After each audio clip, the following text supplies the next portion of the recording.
یہ مسجد وہ مسجد ہوتی ہے جہاں خالص اللہ کی رضا کے لیے وہ بنائی جائے، صلوات پڑھی جائے، پڑھائی جائے اللہ کی رضا کے لیے، اور اللہ کے دین کو غالب کرنے کے لیے وہاں بیٹھ کے منصوبے کیے جائیں، آپس میں رابطے کیے جائیں.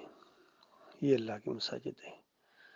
اور جہاں یہ اجرت لیتے ہیں یہ ان کی دکانیں ہیں، ان کی مختلف نام ہیں ان کی دکانوں کے. کوئی بریلوی ہے، کوئی دیوبندی ہے، کوئی اہل حدیث ہے، کوئی سلفی ہے، چشتی ہے، قادری ہے. یہ ان کے مختلف نام ہیں، سارے دین کے نام پر کھا رہے ہیں. کوئی نماز پڑھانے کے پیسے لیتے ہیں، اذان دینے کے پیسے لیتے ہیں، اور قوم دین کا ہی پیسے اجرت لیتے ہیں. وہ چاہے یہ مفتی طارق مسعود ہو، یہ بھی اجرت کا قائل ہے. توصیف الرحمان اجرت کا قائل ہے. طاہر القادری ہو، طارق جمیل ہو، فضل الرحمان ہو، تقی عثمانی ہو، سارے اجرت کے قائل ہیں.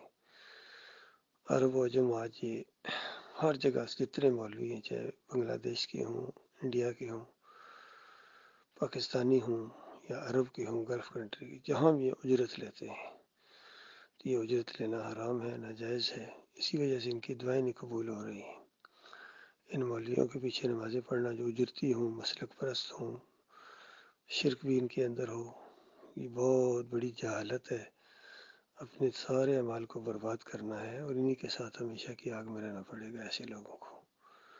اسرائیلی انجینئر صاحب کہتے ہیں کہ ان کا شرک ہے لیکن میں ان کو چندے دیتا ہوں، میں ان کے پیچھے نمازیں پڑھتا ہوں. فخر سے کہتا ہے، رافضیوں کے پیچھے بھی، بریلویوں کے پیچھے بھی، دیوبندیوں کے پیچھے بھی. اور پھر جتنے یہ شرک پھیلا کے گئے ہیں سب کی تعریفیں کرتا ہے.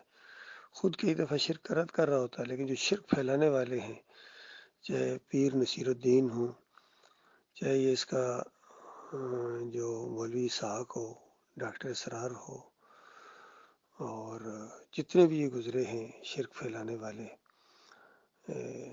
ایک کوئی ہے اس کا یوسف زئی یا اس طرح کا کوئی مولوی بڑے بڑے جو ہیں فریبکار قسم کے مولوی، چار فریبکار قسم کے مولوی جس کے استاد ہوں اس سے گرد کا کیا حال ہوگا. یہ معاملہ ہے.